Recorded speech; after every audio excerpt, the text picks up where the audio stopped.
You just got your first couple wholesaling checks and you're so excited. You got all these profits and you just don't know what to do with the money. Should you go buy a Lamborghini? Should you go out in the club and spend it all? Closest luxury store and buy all the nicest stuff, buy suits and all the fancy Rolexes you want?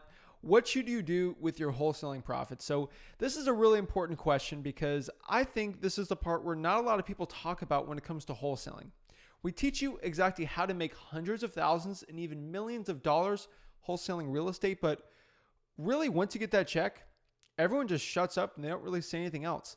So in this video, I'm going to show you exactly the top 10 ways to spend your wholesaling profits in order from the least ROI to the most ROI, which is your return on investment when spending that money. Now, there's obviously smart and dumb ways to spend your wholesaling profits, and I'm just going to say this. Buying a Dior jacket is not going to help you make more money in your real estate wholesaling business or create that generational wealth that most people want. So let's get the top 10 down from the least ROI to the most ROI on what you should be spending your wholesaling profits on.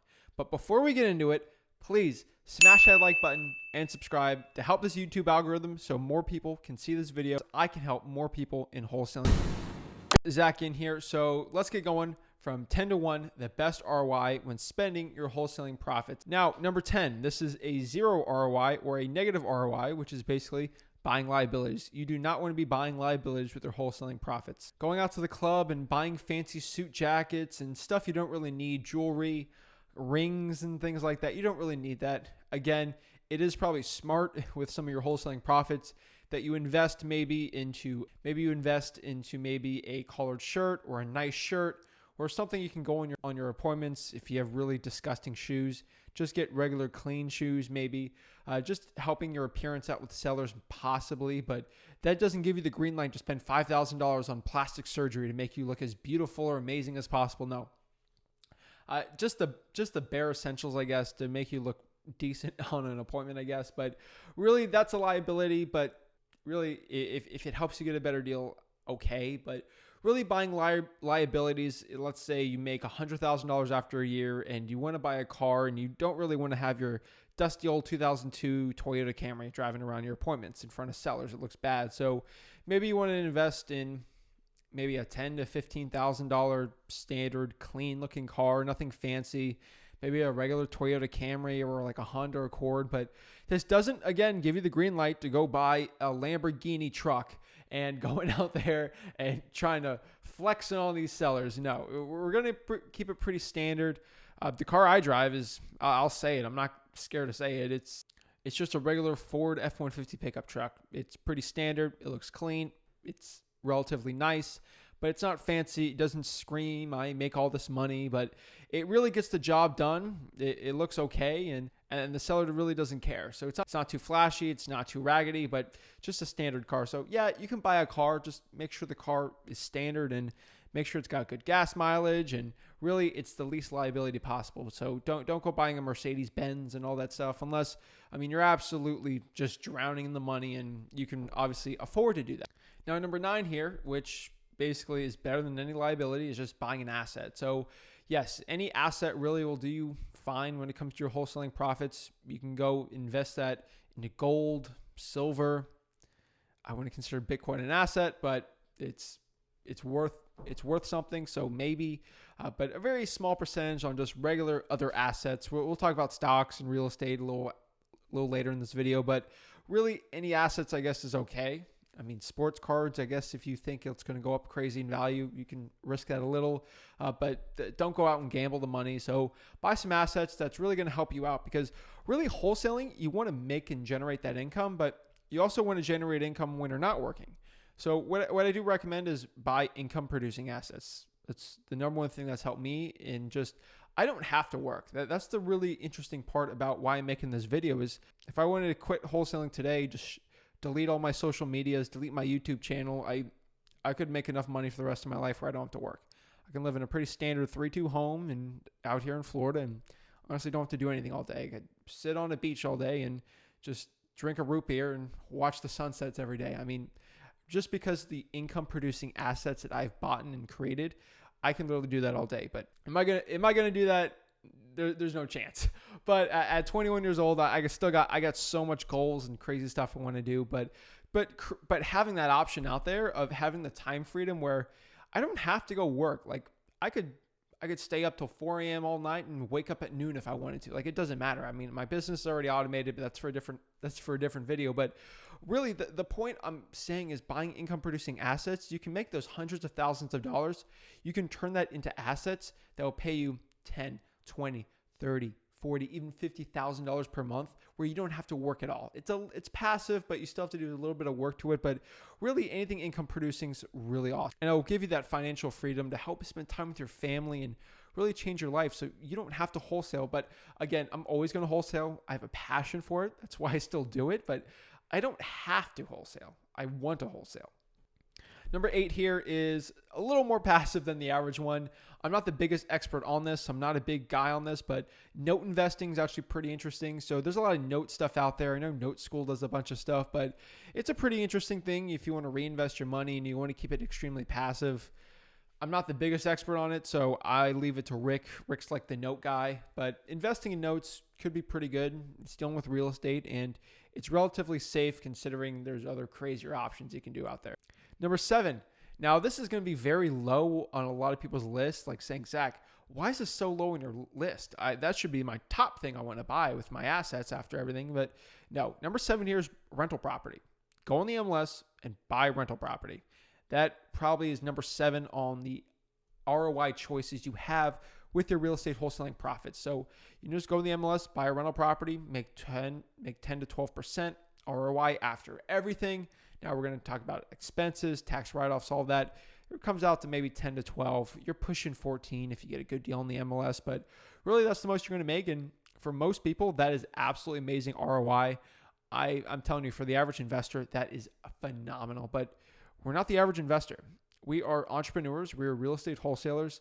We get a lot of risk and we get a lot of rewards. So I would say rentals is a really good one. If you're drowning in the cash and you just can't keep all these rentals and you're just going to start buying some, it's a really good one to do. Make sure the management's good.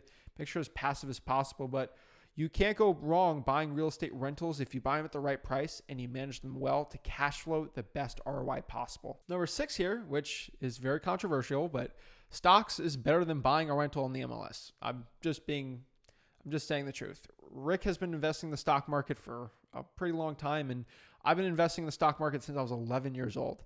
That's right. For 10 years, I've been investing in the stock market. And obviously since 2011, I've been investing in the stock market. My gains has destroyed the gains of the average rental guy out there. It's at least 20 to 30% year over year. And obviously there's some years I'll make 10, some years I'll make 40, 50. I mean, I think last year with the stocks, it's like 50%, but that's because things got a little crazy. I made some little crazy stock moves, but this is a real estate investing channel. We're not going to get much in the stocks, but just think about it for a second. Like the one play I did on stocks was, let me just give you an example. When I started real estate wholesaling, I was looking at all the companies that go around it and do it. And this was around 2017, and I had some money. Obviously I wanted to reinvest it into the business and things like that, but I wanted to buy some stocks with it. So one of the first stocks I bought was Zillow, and obviously you look at the chart of Zillow. I mean, it's insane what I bought it for. I think I bought Zillow for like $32, $34 and put a couple grand in it. But if I look at the charts from there, I'm up like 68% year over year, like overall like 280% in the last 4 years on Zillow. And I honestly only got that tip is because I'm like, everyone's using Zillow, and I think it's going to get bigger with the internet. So that's another reason why I did so well. So that's just the little bit of stocks that I'll invest in when it comes to real estate. That's just pretty interesting. And the reasons why I do pretty good in the stock market, because I'm pretty good at looking at arbitrage and seeing the value of things. So if you're not the big stock guy, don't get into it. Again, real estate investing, there's way better things. And honestly, I'm not putting all my money in stocks anymore. That's something I used to do, and I still do relatively to this day. But it's not the best part for my money. And obviously we're at number 6 here. There's 5 more to go that are way better than the stocks, to tell you. But again, stocks, you can't really go wrong if you do it the right way. If you're completely new at it, I don't recommend you go crazy into it. Number 5, this is way better than stocks. I'm telling you right now, if you have the cash from your wholesaling, let's say you're making hundreds and hundreds of thousands of dollars in your real estate wholesaling operation, and you're getting money now. what should you do? So one of the best options to do is, let's say you get a property under contract, it's worth $100,000, it rents for $1,000 a month, and you put it under contract for $50,000. Now you can go wholesale that, make $50K. Awesome, right? Celebrating that. But what if you just keep it at 50, put 10,000 in renovating it, or 20, and then rent it out for $1,200, $1,300.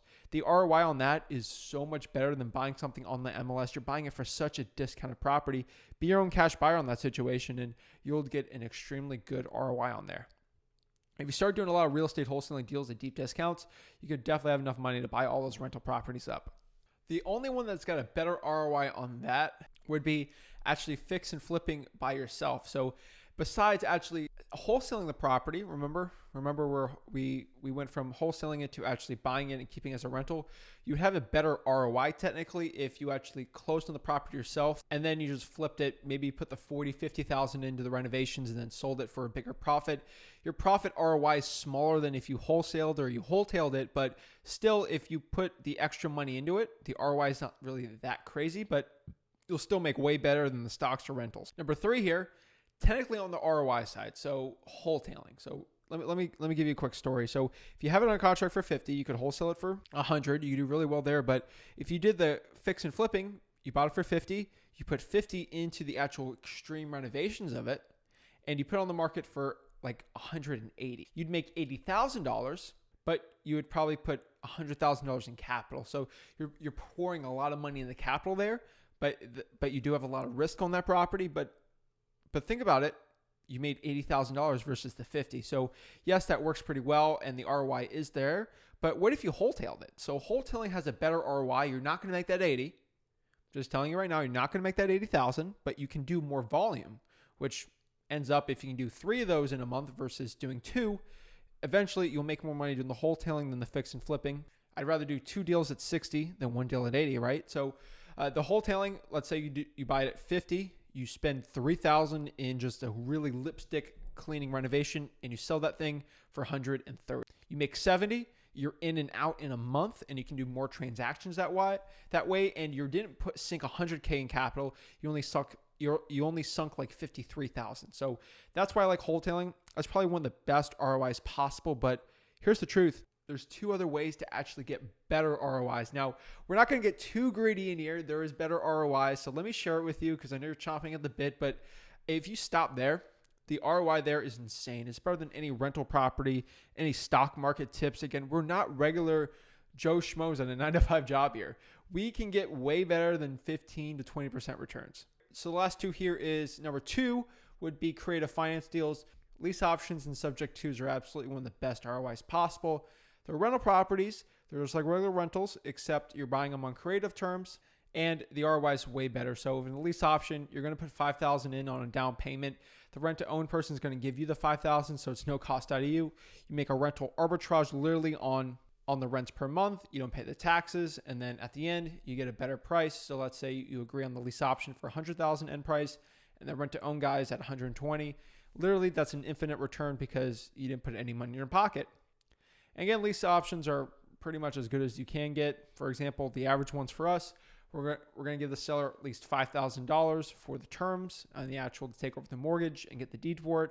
And then we get rentals, and then the profits from there ends up being around 5, 6, even 7,000. So overall, it's always 110 to 120% return on like the subject twos. So it's an infinite return, and then at least 100 to 120,000 on deals that should be dead, that literally have no equity at all. Then lastly, probably the most infinite return possible is just investing in yourself and reinvesting in the business. This is the best one you can possibly do. So reinvesting in your business, doing stuff that buys you time. So maybe you're not out driving for dollars. You can hire someone to do it for you. Literally one of the best ones do it. Get an acquisitions person, up your marketing up even more, increasing your marketing budgets for your SMS, your cold calling, your RVMs, your probates, upping up the wholesaling operation, and just really scaling the most will give you one of the best ROIs possible. Reinvesting in yourself, practicing with yourself, becoming a better real estate investor, better acquisitions person. Literally the best returns you can ever get is doing that. And then lastly, investing in a really good tax person. So I'm not a CPA, I'm not a lawyer, I'm not some crazy tax person, so I'm not going to give you tax advice, but and paying for the service of a legitimately really good tax attorney or tax guy or person or gal or accountant. You could save thousands of dollars. They'll spend $1,000 with this person, but they could save you $20,000, $30,000, and $40,000 in saved taxes and returns. So it's an amazing ROI. So that's one of the best ones out there too. So that's it, guys. That is the top 10 ways to spend your wholesaling real estate profits. I'm telling you right now, we are so lucky as real estate investors. We have these options versus the average 9-to-5 job, which is like stocks or rentals. And that's basically it. So that's it, guys. I really appreciate you guys watching this video. And if you got any value out of it, again, please smash that like button and subscribe. Have a good one.